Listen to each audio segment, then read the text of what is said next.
Olá, amado e amada. Hoje nós vamos conversar aqui de assunto assim muito importante, diversificado e, e sobre tudo que está acontecendo atualmente, né?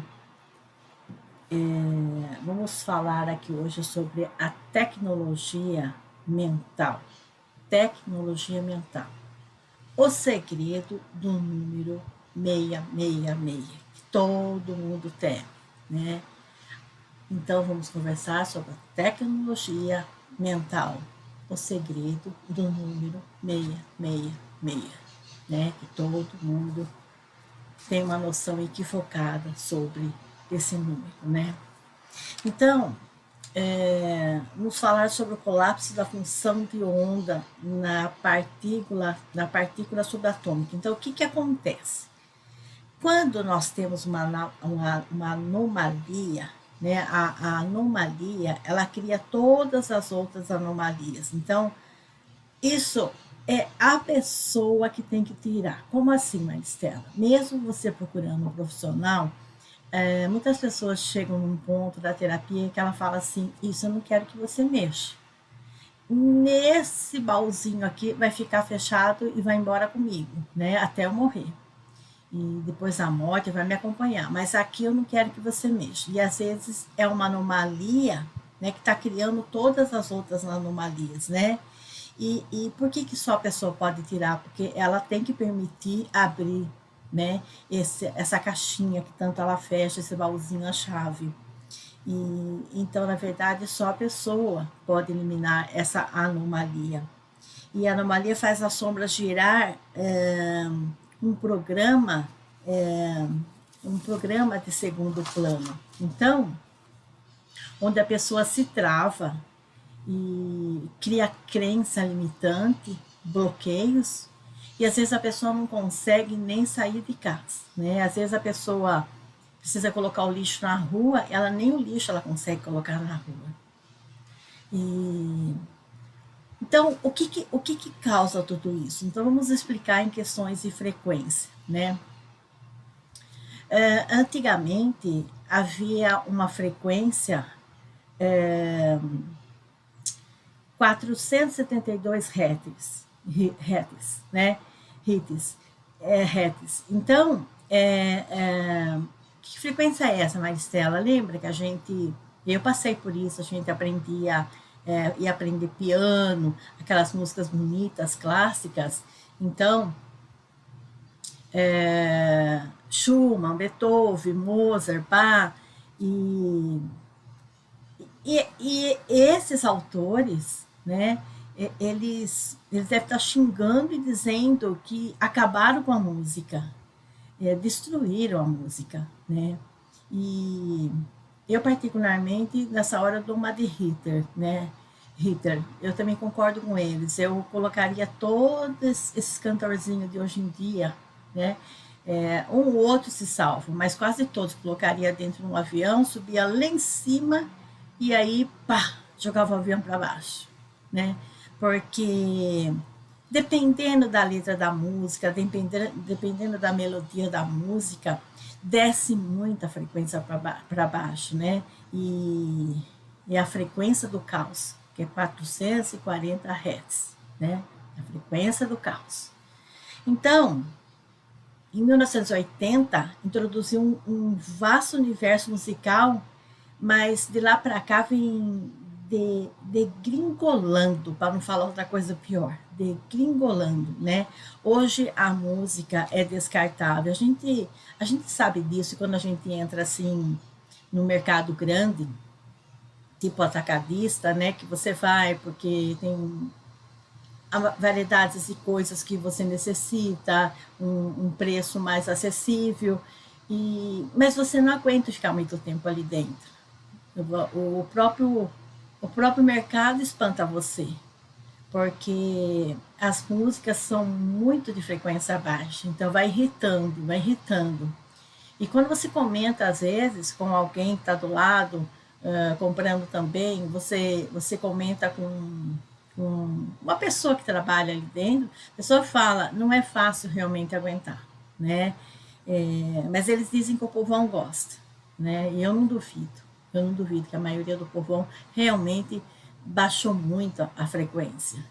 E então, às vezes, uma frequência mais forte, tipo rock and roll, se você está comemorando alguma coisa, está numa festa, numa brincadeira, é passável, né?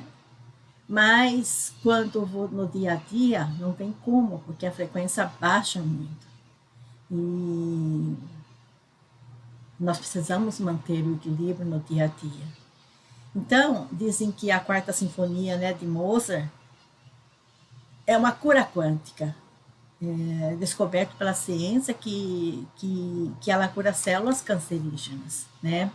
E essa frequência gera, essa frequência mais baixa, né, rock and roll, assim, aquela música mais pesada, e nem precisa dizer, né, as outras, né, pelas letras que são, pelas melodias, é uma frequência muito baixa, essa frequência gera irritação, tudo de ruim, tudo em excesso muito forte gera ansiedade. Não só música, mas dependendo do que você assiste na televisão, você assiste ou baixa um filme pela internet, você, dependendo dos arquivos que você absorve, né, você vai jogando no seu inconsciente. Então, sacrifício de animais, sacrifício de pessoas, começou a passar isso na internet também. É, e isso vai ser jogado contra você mesmo. Depois, a hora que você dorme, você vai sonhar, vai ter pesadelos, né? E isso vai ser jogado contra você mesmo, né? E porque daí você sonha com melecas que você mesmo armazenou. E aí coloca a culpa na espiritualidade, né? No sonho. E o rebote do seu inconsciente, né? É o rebote do seu inconsciente, é o rebote do seu inconsciente pode gerar uma porta aberta, né? Porta aberta para quê? Para coisas ruins. Você baixou frequência, então começa a acontecer, é que nem uma cebola, vão camadas de coisas ruins começam a acontecer. Porque não é à toa que você gosta desse nível de filme, desse nível de situação, né? E o medo, ele é inerente a qualquer coisa. E é o mais primitivo. Então, e ele acontece assim do nada, né? Baseado num sistema de controle. Você fica preso. E esse controle tira a própria identidade da pessoa, né? Tira assim o que ela é. Acaba ficando todo mundo igual. Isso você vê assim quando você vai no McDonald's, parece que aquelas pessoinhas são tudo igual. Você vai fazer a unha num lugar que não é de rico ou não é de super rico, que vai mais classe média baixa ou uma classe bem mais baixa. Você vê ali as meninas todas iguais, né? Elas estão tão tatuadas que você não sabe nem quem é uma, quem é outra, né? Muito piercing e, e aquele som alto no local, um som alto, né?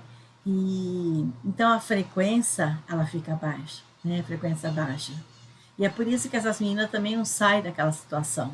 Não sai, né? Vou ficar aqui provisoriamente. Não, vai ficando todo mundo doente, todo mundo de frequência baixa. Então, e não fica iguais só na aparência, também nas narrativas. Né? Então você vai ver que o assunto delas é tudo aquela mesma coisa, aquela mesma reclamação. Né? E então você fica negociando, implorando para entidades mágicas, né? Que você fantasia fora de você, e fica prometendo tudo para ver se elas fazem alguma coisa por você, né? E você implora para entidades externas, até tipo Deus também, e aquilo que a sua autoridade interna consegue fazer. Vou fazer uma promessa para emagrecer, quer dizer, você acredita numa entidade externa que vai te ajudar a você emagrecer. E a sua entidade interna é tão fraca porque você passa a delegar seu emagrecimento para uma autoridade externa. E delegar poder é terceirizar, seja para Deus ou seja para um gato. a crença é o gatilho da história, né? Vai funcionar e isso as pessoas chamam de fé, né? As pessoas costumam chamar isso de fé. E, e isso é psicologia profunda, né? Psicologia profunda, quando as pessoas se, se unem para acreditar,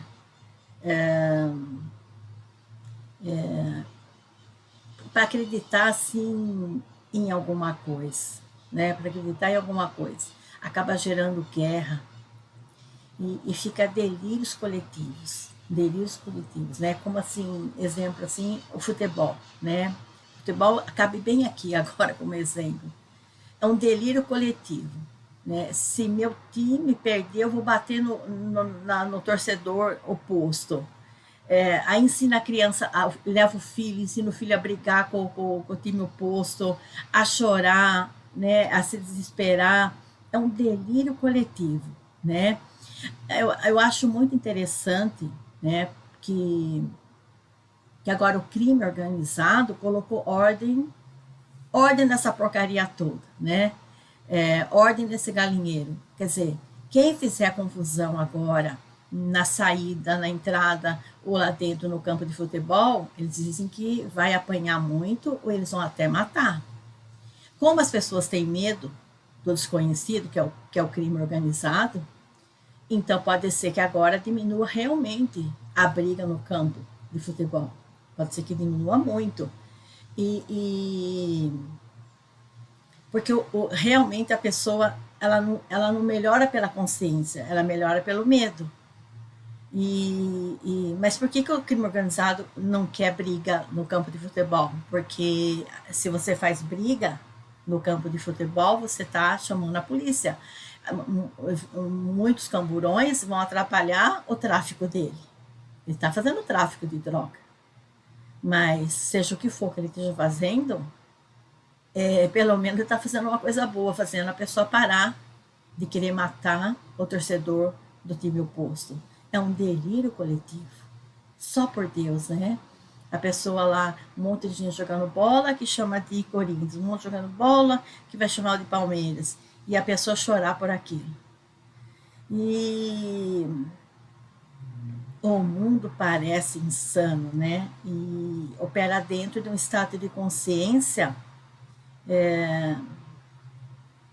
de muita baixa vibração, né? O seu estado de consciência de medo, escassez, competição, separação. A sobrevivência, assim, estreita a percepção da realidade. Você acredita que você é pequeno, é frágil e dependente, né? O caso de Itumbiara, né? O cara, a mulher, a esposa já não está mais querendo mais ficar casada, e aí todo mundo fala assim, por que não separou? Porque não consegue separar. Porque a maioria dos homens, tem muitos homens casados que são psicopatas, não é só narcisistas, são psicopatas. Então, eles traem e fazem um monte de coisa, mas não vai admitir que a esposa esteja fazendo o mesmo. E às vezes a esposa fala, não dá mais, estou muito triste nessa situação. E ele não aceita, porque o ego dele é inflado. Como você vai separar? Você tem alguém que vai separar, que sou eu, mas se não é eu, então não vamos nos separar, né? Então, ele não consegue aceitar. Então, a pessoa acredita que, o ego dele começa a acreditar que ele é pequeno, que ele é frágil, que ele é dependente, né? E aí, para afetar a esposa, que já fez coisas que ele não suporta, ele mata os filhos. Ele mata os filhos sem piedade nenhuma. Como é que uma pessoa dessa vai falar que amava os filhos? Claro que não. Não amava os filhos, muito menos ele. Né? E nem ela, nada. É propriedade. A família é minha propriedade. Né? Se eu faço as coisas direito ou não, se eu respeito ou não, se eu dou atenção ou não, é minha propriedade. Né? É típico de uma mente doentia. E você passa a acreditar em qualquer autoridade externa que prometa a segurança. E se você é dependente de algo, então você é dependente do vício.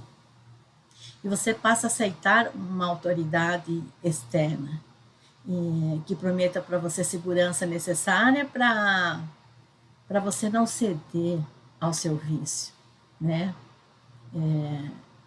Tipo assim, a Virgínia que está fazendo que está agora fazendo a forma dela, prometo com uma autoridade externa a promessa de que de domingo eu não pego no celular. Quer dizer, ela não é capaz de ter uma autoridade interna. Eu preciso de uma autoridade externa. E então você também tem um vício, né? Você é dependente de álcool, então você tem um vício também. E então promete uma autoridade porque não tem autoridade interna suficiente. E claro que você tem, todo mundo tem, mas é mais fácil colocar medo em você do que ensinar você a ter responsabilidade.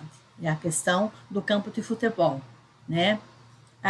Agora quem fizer confusão dentro do campo de futebol, ou na entrada ou na saída, o crime organizado vai bater ou vai matar. Então, pelo medo, ele vai dominar você. Que pela responsabilidade é complicado. Você não vai querer ter responsabilidade. Né? Entender que você é ignorante, que é um delírio coletivo. Então, tem que ensinar a buscar Deus fora. Todo mundo vai para a igreja buscar Deus fora. Porque você não pode perceber o seu campo interno. Que Deus está dentro de você. Né? A sua força interna. E a realidade sempre reflete o que você é. E isso assusta qualquer inferno que a pessoa possa ir. Né? Assusta assim, qualquer inferno que a pessoa possa ir. Assusta muito isso. E você tirar da cabeça a fantasia de algum salvador vai te salvar. Né? Você viu? Cadê o salvador que não foi salvar aqueles filhos que não tinham nada a ver com aquele casamento falido? Né? Com aquele casamento falido em Tambiara. Que as crianças não tinham nada a ver com aquele casamento falido. Né? Então, cadê o Salvador? Porque o Salvador, na hora lá, não fez alguém entrar, alguém segurar aquele pai com o ego inflado, com o ego machucado, achando que não era ninguém. Então, como? Então, é muito difícil a pessoa tirar da cabeça a fantasia de que há um Salvador, um Salvador externo, e você passar a ter responsabilidade. Não, olha, não tem Salvador interno, você tem que passar a ter responsabilidade. É muito difícil. Você vê por aqui os vídeos que eu posto, como eu falo a verdade, como eu levo a pessoa a responsabilidade, e não tem como a pessoa gostar. Não tem como a pessoa gostar. Não tem um Salvador. Então, cadê o Salvador que não salvou aquelas crianças? Né? Tem um Salvador. Né? Ou você tem que se salvar. Então, a maior ignorância é acreditar que você é apenas um corpo. Que você é apenas um corpo que está reagindo ao caos. Né? E que você não é especial. E por isso que o vazio assusta as pessoas. Eu não vou meditar, não. Você está mandando meditar, ficar no silêncio, entrar no vazio. Não posso fazer isso, não. É assim... É exatamente por isso o não crer em nada assusta. Como que eu não vou crer em nada? Como que eu não vou crer que tem um Salvador fora de mim? Assusta, né? É preciso que você comece a operar a sua vida. Né? Operar a sua vida. O sistema teme que você comece a pensar com clareza. Né? Então, qual é o caso ali?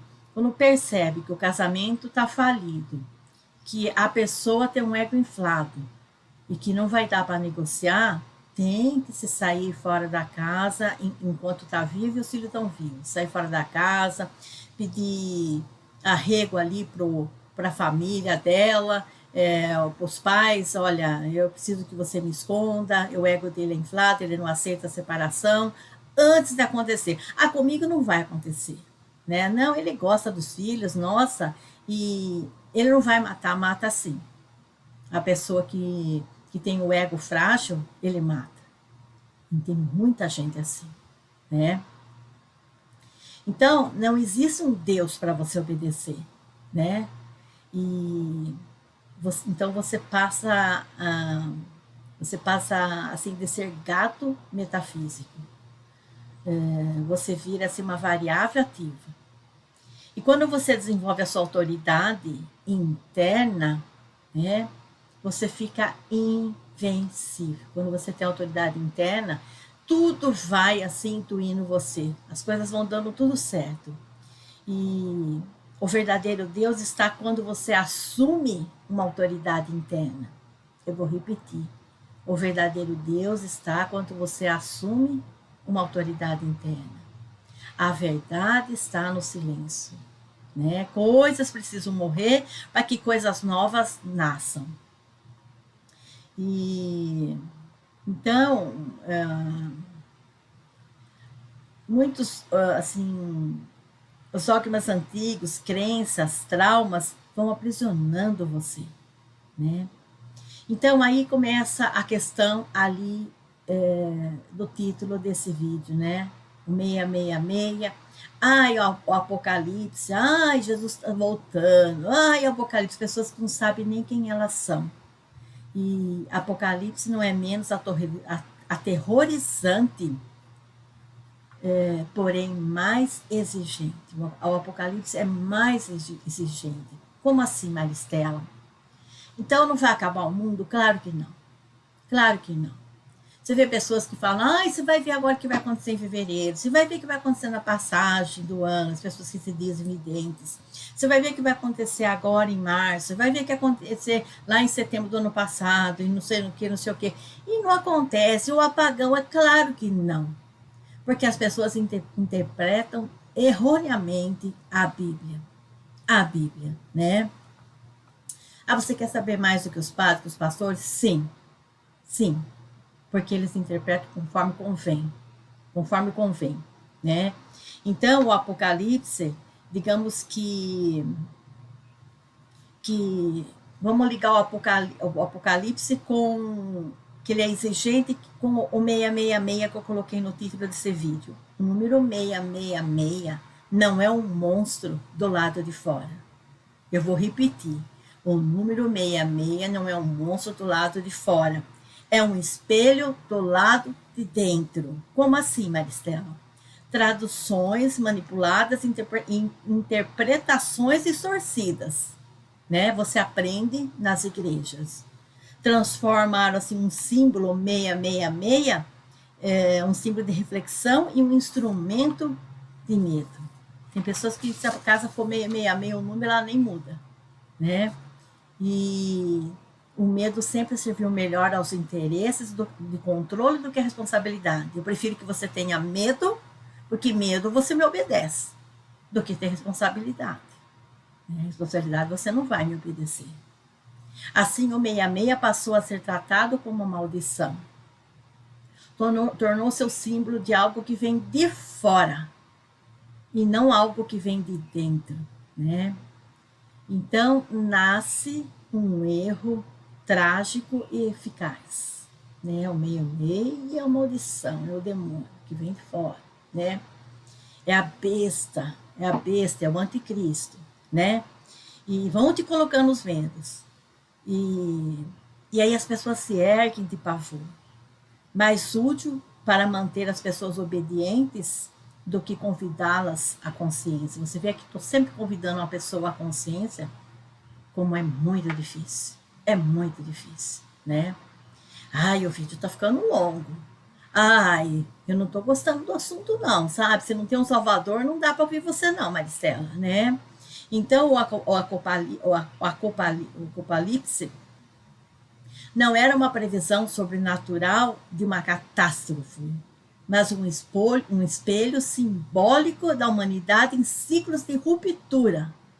Então, todos nós temos os ciclos de ruptura no universo, né? E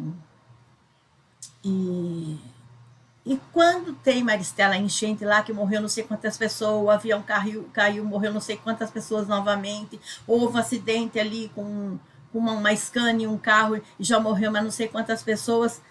NPCs. O que é NPCs? São pessoas segurantes no mundo. O que é pessoas segurantes? Que vivem só pelo medo. É muito medo. Passou um ventinho, pronto, peguei a gripe. Peguei aquele vírus agora. Né? Peguei aquela coceira do animal. Peguei não sei o que, não sei o que, não sei o que. Né? Então, é uma ruptura. Nessa ruptura, muita gente vai. Não porque está marcado, porque você é um NPC. Que você é uma pessoa figurante. Você não luta pela sua vida. Né? De uma forma bravamente. E o 66 é um número de um desses ciclos, dessa ruptura. O ciclo em que os seres humanos esquecem quem é e abdica da sua responsabilidade e transfere a sua sombra para fora. Que triste, né? Como se ela não lhe pertencesse. Né? Aí eu quebrei o vidro. Aí você vai lá na igreja e fala, hoje eu estava nervosa, eu quebrei o vidro. O pastor fala, não foi você, irmã, que quebrou o vidro, foi o demônio. Né? O 666, o anticristo. E como se a sombra sua não lhe pertencesse. O 66 não é o diabo. O 666 não é o diabo, nunca foi. É sobre o homem. É sobre o homem, sobre a condição humana afastada de si mesmo, afastado de si mesmo. E nesse ponto, pessoas mais maduras não se desesperam por nada, né? Pessoas mais maduras não se desesperam por nada. E a Bíblia é um livro de promessas e punições, né? Você lê lá, conforme a interpretação dos pastores, das igrejas e outras coisas, é um livro de promessas e punições. Mas quando você desperta, passa a vê-la como um espelho complexo da alma humana e cheio de camadas, símbolos e armadilhas interpretativas, né? Cheio de camadas, símbolos e armadilhas interpretativas, né? Como a cebola, né? Então, o 666 é o símbolo da queda da humanidade na ausência da consciência. A maioria da humanidade, né, houve a queda na ausência da consciência. Você não quer ter consciência dos seus atos. Né? Alguém fora me fez fazer isso. Não, foi o vizinho que fez eu berrar.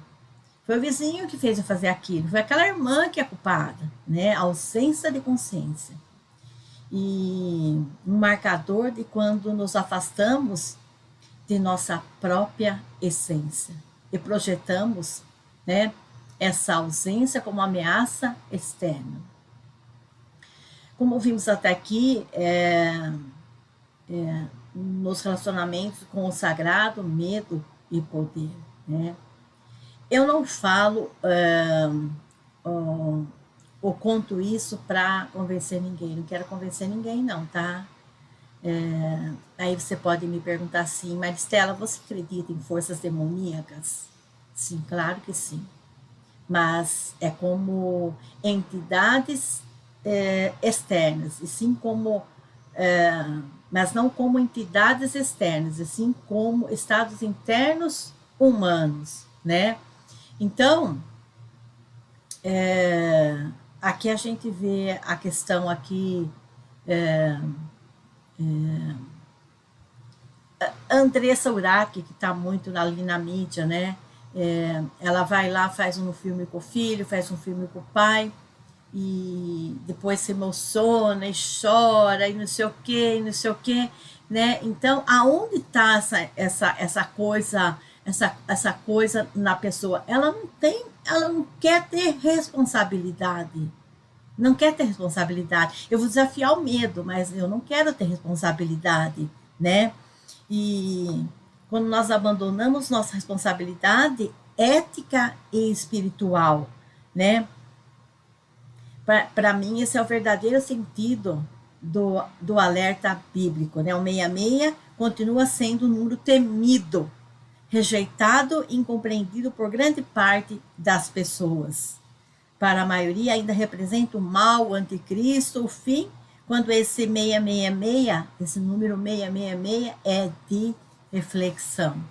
Então, veja,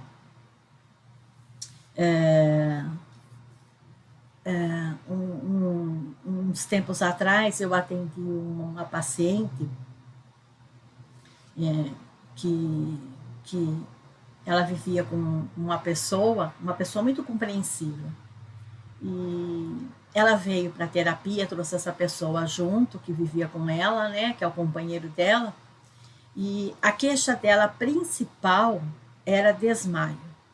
Era raro o dia que ela não desmaiava. Então ela estava na cozinha fazendo café, fazendo a comida, fazendo o que for, e ela desmaiava. Estava ficando até complicado deixar essa pessoa sozinha, porque ela desmaiava. E então, o que acontece, né? Quando você vai começar a deixar a pessoa falar, a pessoa vai falar que ela teve um caso íntimo, digamos que um caso íntimo, de manipulação sexual e chegou até no sexo com o irmão. Aí é fácil chegar e falar assim: ah, mas a minha mãe estava lá lavando roupa, como é que ela não viu? Não, a mãe está cheia de tarefa, cheia de responsabilidade e muitos problemas também rodando na cabeça dela. Mas veja, se eu não estou gostando que o meu irmão está me manipulando, né, e fazendo sexo comigo, eu posso, no momento que eu estou só eu e minha mãe, falar: mãe, faz um favor para mim. Se eu falar, você não vai acreditar, né? Você tem tudo para não acreditar. Porque é muito mesmo fora da curva, você pode realmente não acreditar. Mas assim, se eu te contar nada, quando você vê que eu estou quietinha no quarto com meu irmão, espia pelo buraco da fechadura o que está acontecendo. E com certeza a mãe pegaria o que está acontecendo, né? Mas eu estou gostando da manipulação. Eu comecei a gostar de ter aquela intimidade com o irmão, né? Mas então, o que aconteceu, Maristela? O que acontece, né? Eu acabo me apaixonando. Não me interessa ser irmão, mas eu acabo me apaixonando, porque ele está me agradando em todos os sentidos. Mas esse homem vai para a rua, ele acaba gostando de uma pessoa fora, essa pessoa, ela é evangélica, e o que ele faz? Ele fala lá para o pastor o que ele fez, o pastor fala: não, é o demônio, não tem importância, vamos batizar aqui na água que apaga os pecados e você se entrega para Jesus, né? Então, ele vai passar a não mais se relacionar com a irmã. E ele vai casar com essa esposa. Então, quando ela fica nervosa porque ela foi abandonada, ela vai afrontar esse irmão com a esposa, vai tentar humilhar, quem acaba sendo humilhada é ela. Porque a própria esposa vai se dirigir em favor ao marido, né? Não interessa o que ele fez, hoje ele se entregou para Jesus. Você também deve se entregar para Jesus. E quem é que vai poder com isso? Né? Quem é que vai poder com isso? Então, veja, por que essa mulher desmaiava? Porque eu tô lá, mesmo vivendo com um outro companheiro já, um companheiro bem compreensivo, que até é agradável, eu gosto de viver com ele. Mas eu sinto falta daquele meu primeiro amor. Aí eu tenho ódio da esposa dele, tenho ódio dele. Esse ódio baixa a minha frequência. Baixou a minha frequência, eu tenho más companhias. E é claro que eu vou desmaiar, né? É claro que eu vou desmaiar. Então, você acredita em forças demoníacas? Claro que sim, né? Mas não como entidade externa, como entidade interna. Dependendo do meu ódio que eu carrego dentro de mim, eu tenho ódio daquela coleguinha, daquela irmã, daquele companheiro, daquele ex-companheiro, aquele caso. Como é que eu posso acessar o céu? De forma alguma, né? Então, o monstro nunca esteve do lado de fora, né? Ninguém consegue mudar se a energia não muda primeiro, né? Então, ela parou de desmaiar, a Maristela parou. porque ela entendeu que foi uma coisa ali de criança, né? Ele era um pouco mais velho, mas era duas crianças que, por ser muito pobre, não tinha muito o que fazer, não tinha nem o que comer, o que fazer, muito pobre. E, e aí, então, acharam que podia estar fazendo aquilo, né? E, então, se você não muda a energia, você não vai parar de desmaiar, né? E então, ela mudou a energia, ela tentou compreender que aquilo não dava para fazer, mas e como eu trabalho com hipnose, regressão de memória, ela na hipnose, regressão de memória, ela vai entender que em uma suposta vida paralela, ela ia cantar, ela era homem, ela era um cantor, ia cantar, e ele era que organizou essa, seria uma espécie de empresário. E ele não fez direito, na hora que ela foi se apresentar no palco, não tinha ninguém, não tinha ninguém. E ela era um homem de um impulso nervoso, o ego ferido, empurrou ele para o chão, ele bate o cérebro, a altura é bem alta, né, uma altura considerável, ele bate o cérebro e ele tem uma morte cerebral ali na hora. E nessa vida paralela, ele está lá com o irmão. E foi a forma dele de se divertir um pouco agora. Né? Então, nada nos acontece por um acaso, tudo tem um sentido. O que eu dou para o universo é o que logo ali, depois da curva, eu vou ter de volta. Não adianta eu reclamar, eu chorar, que a minha vida não está boa. O que eu estou dando hoje é o que eu vou ter amanhã. Né? Então, ninguém consegue mudar se a energia não mudar primeiro. Com o que a energia mudar primeiro? Eu tenho que perdoar o meu passado. O meu passado tem que servir de exemplo para mim. E se eu ficar apegado nele, eu não mudo o meu presente. Se eu mudo o meu presente, eu não vou mudar o meu futuro. E, então, o que adoece o nosso corpo não é um sintoma físico, um sintoma emocional. Um sintoma emocional. Né? Então, às vezes, o seu corpo bebê, desajustação, aprendeu que o mundo não é seguro, né? Eu tive, assim, uma paciente há muito tempo atrás, né? Que ela teve 3 filhos homens. E chegou até a engravidar, de uma terceira gravidez, que era uma mulher, uma criança, uma menina. E ela diz mesmo que ela chegava a bater na barriga e falar para a criança, não é para você vir, não é para você vir, não é para você vir, eu acabei de arrumar um emprego, não é para você vir. E é claro que houve um aborto, né, que é chamado aborto espontâneo, quando não tem nada espontâneo ali. Ela foi muito incisiva e a criança realmente foi abortada, né, a criança não conseguiu nascer.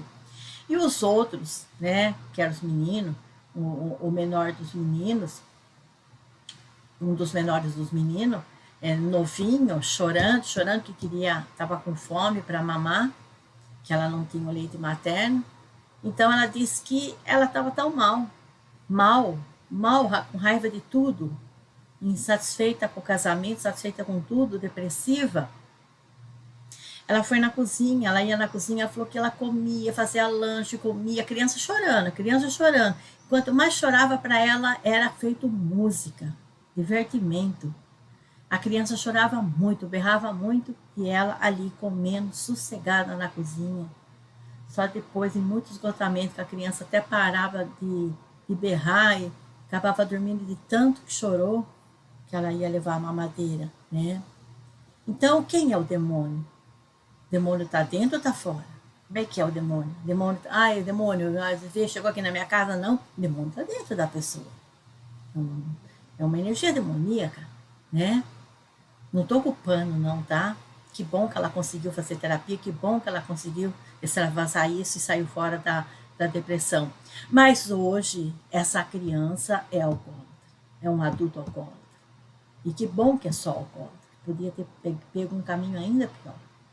É claro que ele urgentemente precisa de uma excelente terapia e, se possível, os dois juntos, para que ela possa realmente ser verdadeira e falar para ela que no momento ela não tinha maturidade, né? Ela não tinha responsabilidade, ela não tinha ética, moral, espiritual, e fez aquilo com ele, para que ele consiga perdoar, entrar em regressão, em hipnose, e vivenciar essa cena e perdoar. Só assim ele vai deixar de ser alcoólatra, né?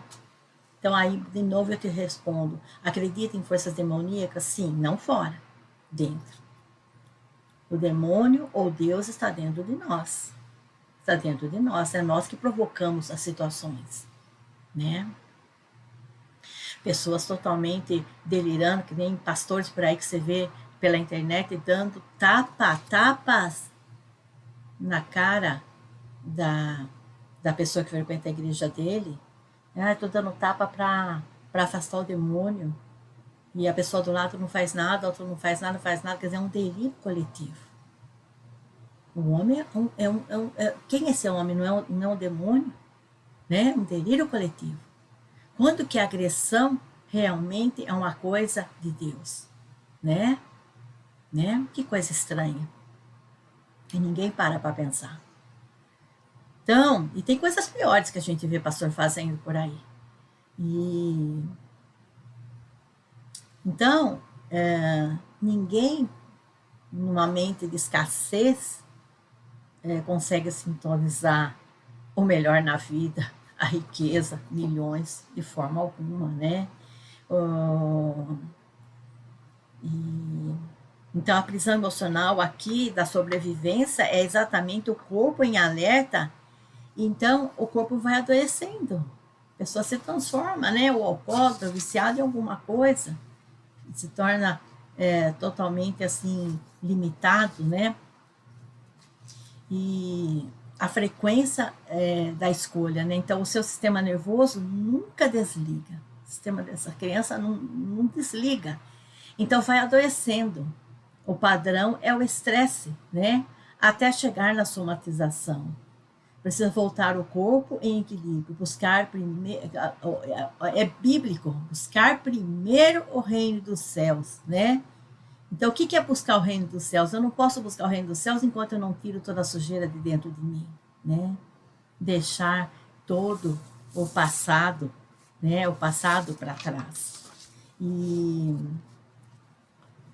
Então, quando a pessoa tem mais responsabilidade, ela não vive pelo medo, não é o medo que guia ela, é a responsabilidade. Então, são pessoas mais maduras, e pessoas maduras não expressam emoções intensas, nem ri demais e nem chora demais. Já falei para você, não faz escândalo em velório, não faz escândalo em velório, não faz escândalo em lugar nenhum, não liga sons absurdamente altos, né? E que tem responsabilidade. Então,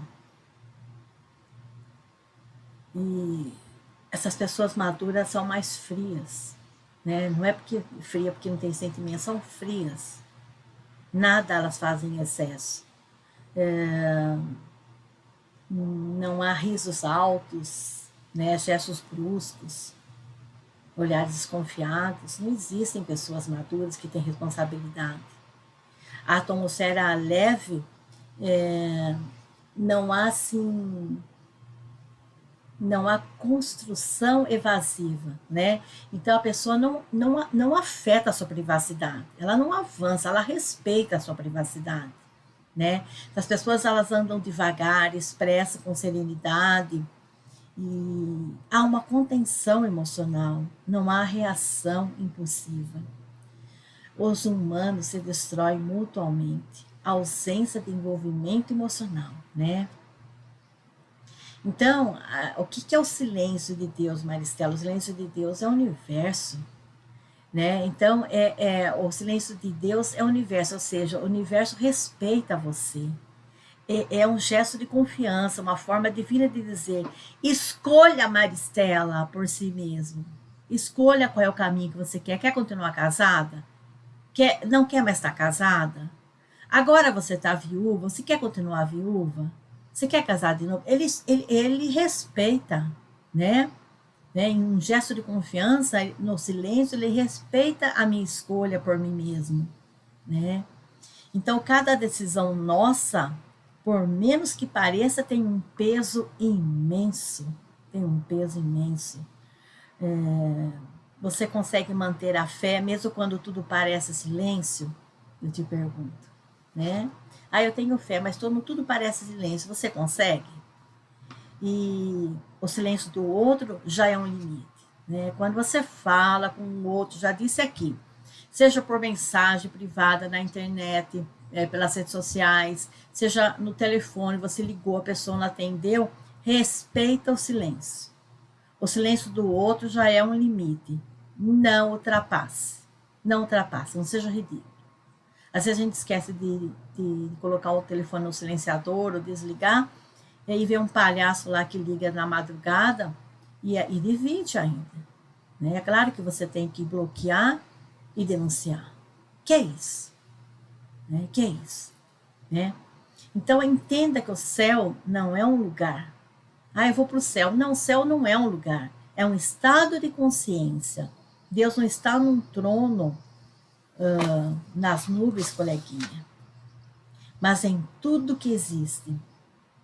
Inclusive dentro de você. Inclusive dentro de você. Né?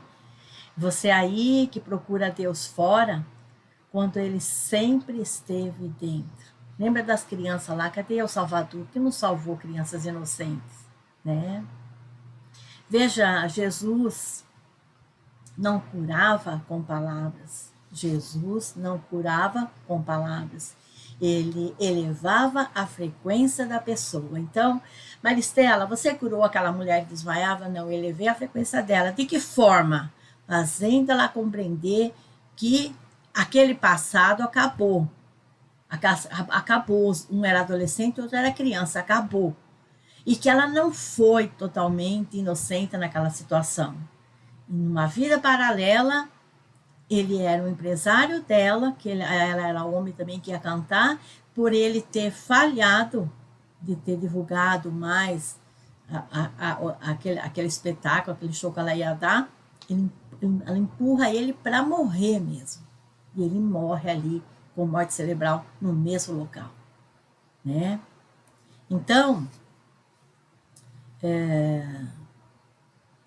Jesus não curava as pessoas com palavras, ele elevava a frequência da pessoa. Então, eu curei essa pessoa? Claro que não.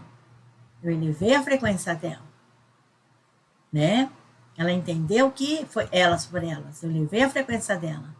A fé é uma energia que molda a realidade. A tua fé te curou. Era literal, Jesus falava. A tua fé te curou. Não é porque você encostou na veste dele e você ia estar curado. Não, a tua fé. Você acreditou que ele tinha a cura. Né? Você elevou sua frequência quando você toca nele. Então, quando você reza pedindo, suplicando, vibrando na escassez, né? Você está sendo um mendigo. Você não tem como, né, gerar riqueza na sua vida. Jesus orava agradecendo antes mesmo de receber. Pai, eu já agradeço porque Lázaro lá está levantando. Né? Vibrando na certeza. É isso que cria um milagre. Olha, eu já estou vendo meu dinheiro aqui, está dando para pagar todas as contas, vou conseguir fazer mais isso, mais isso, mais isso, mais isso esse mês. E o dinheiro nem entrou ainda. Então, isso realmente é fé. Né? É isso que cria o milagre. E o milagre é uma consequência direta da frequência emocional emitida. Entenda isso. A fé não é uma esperança cega, mas uma certeza absoluta que aquilo que você deseja já existe no nível invisível. Eu sempre fiz isso desde criança. Por isso sempre tive e continuo tendo mais e mais. E cabe a nós sintonizar com essa realidade. Então, eu sempre sintonizo com a realidade, naquela realidade paralela onde eu já tenho tudo. E fé é frequência, milagre é sintonia. A verdade nunca foi escondida. Não, Maricela, não. Nunca foi escondida. Apenas distorcida por aqueles que lucram com seu medo.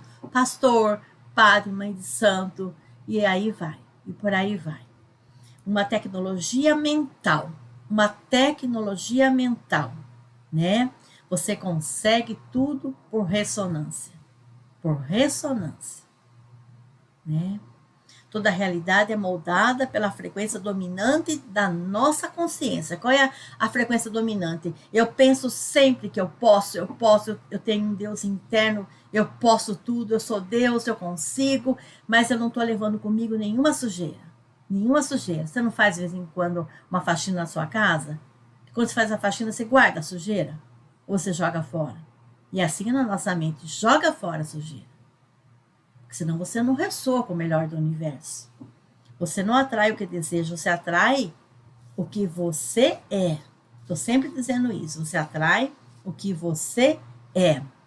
Então, oração vibracional, né? Agradecer por cada coisa que ainda não aconteceu, como se já fosse a sua realidade, né? Não se trata de negar os problemas, e sim mudar a frequência com que os encaro,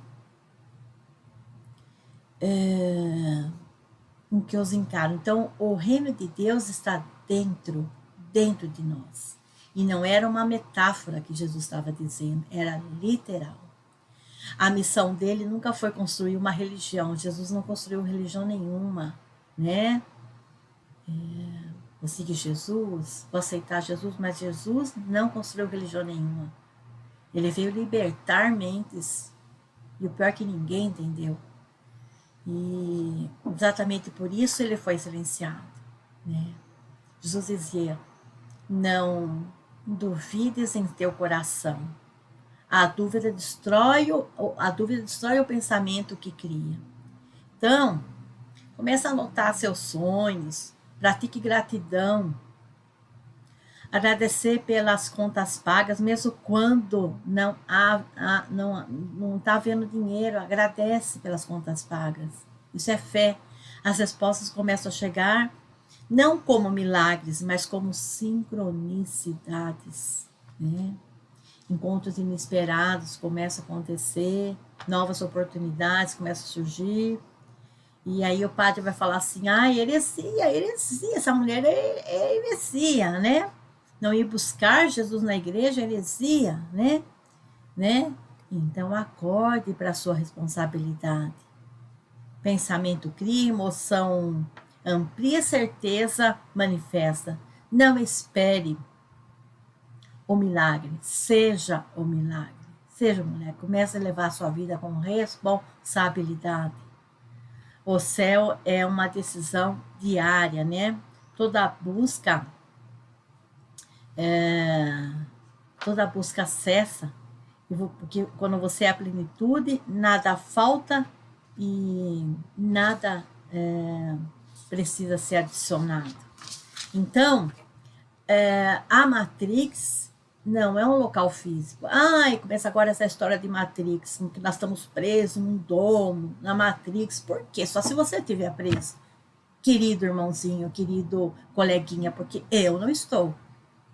Eu todo dia faço só o que eu quero, né? Então, ninguém manda em mim. Então, a Matrix não é um local físico. Não existe uma estrutura lá fora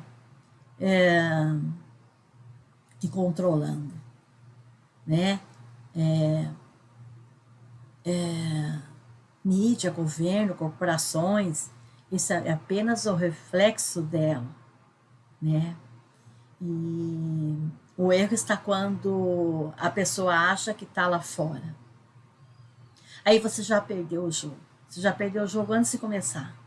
A Matrix é um estado mental também, como o 66, é um estado mental. Tudo está dentro da sua mente, né? Acha que o perigo e controle vem de fora, você continua achando e não assume responsabilidade por seus próprios atos. Eu matei porque ela me traiu.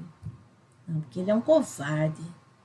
Que o ego dele é grande demais para aceitar que ele não foi o bom o suficiente para para continuar aquele casamento. Ela não queria mais. Ela tem o direito de cair fora. Ai, por que não caiu fora antes? Não dá. Você tem que entender, coleguinha, que não é assim, eu não quero mais e tchau. Começa a ter ameaças. Tem homens que é muito doente, eles não aceitam o término da relação. Mulher, se ele falar para a mulher acabou e vou embora com a amante, a mulher não pode fazer nada. Ela fica quieta, né? Mas o homem é difícil de aceitar, né? E aí você que fica esperando que Deus desça do céu e resolva tudo por você, o problema está na sua mente fragmentada, né? Que projeta o mundo como algo separado de você. Sempre é o seu medo que cria o que você está olhando agora, né? Sempre é seu medo que cria o que você está olhando agora. A origem está em você. A Matrix não é um estado maligno. A Matrix é uma alucinação de uma consciência que esqueceu sua própria origem. Medo de tudo, inclusive de perder a sua própria vida. Né? Medo de tudo, inclusive de perder a sua própria vida. Então, para de temer o número 666. Né? É apenas um ciclo. Aí, Maristela, muita gente está morrendo? Sim, vai continuar morrendo. Se você é um NPC, se você é apenas um figurante na vida, tem medo de tudo, depende de todo mundo, então, coleguinha, né? Mas o apocalipse não é o fim do mundo. Não é e nunca foi o fim do mundo. Nós estamos na era da responsabilidade. Ou você tem, ou você assume que você é um NPC.